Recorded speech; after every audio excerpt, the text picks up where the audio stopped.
Operating your appliance. The Heatilator EcoChoice is like most modern furnaces. When the thermostat calls for heat, your stove will automatically light and deliver heat. In a power failure, you don't need to do anything special. Once the power is restored, your pellet stove will start and shut down as needed.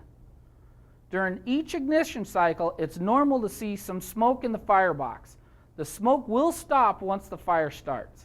If the unit runs out of fuel, the call light might still be on. After you fill the hopper and close the lid, you'll need to hit the reset button a few times to fill the feed system with pellets. Heat output settings. The Heatilator EcoChoice heat output switch has 3 heat output settings to allow your stove to cycle on and off at a comfortable rate for you. The high setting will run the unit at maximum heat output and blower speed. The low setting will run the unit at a minimum heat output and blower speed.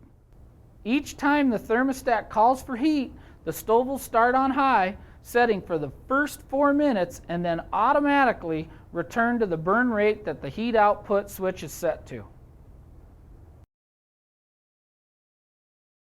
Fuels and fuel storage. Fuel pellets are made from wood waste materials such as wood chips, sawdust, and bark. They are commonly found in either 1/4 inch or 5/16 inch diameters and in varying lengths. For best performance, use pellet fuel that is not longer than 1.5 inches. Pellet length can vary from bag to bag from the same manufacturer. This means that feed rate on your stove may need to be adjusted occasionally. Proper storage of your pellet fuel is very important. Always store your pellet fuel in a dry, convenient area away from combustibles. Fire adjustment procedures. Adjusting the fire properly is very important. Depending on fuel type and moisture content, your fire may need adjusting. A properly adjusted fire is more efficient, gives you more heat per pound of fuel, and creates far less smoke. The fuel adjustment rod is inside your fuel hopper. To adjust it, loosen the clamping wing nut just enough to move the rod. Adjustments should be made in 1/2 inch increments. All flame height adjustments should be made with the heat output control set to high. After each adjustment, wait 15 minutes for it to take effect. A properly adjusted fire has a short active flame pattern that extends 4 to 6 inches out of the fire pot.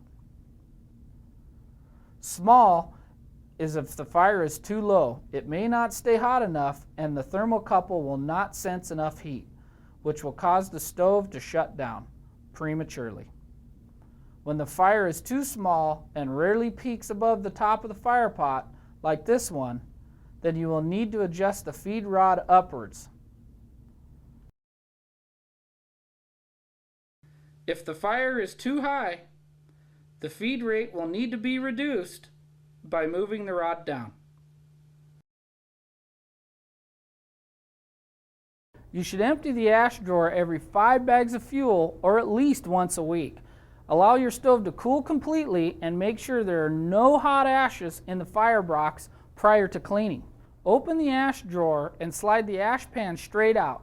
Always assume that ashes are hot and dispose of them properly in the sealed metal container.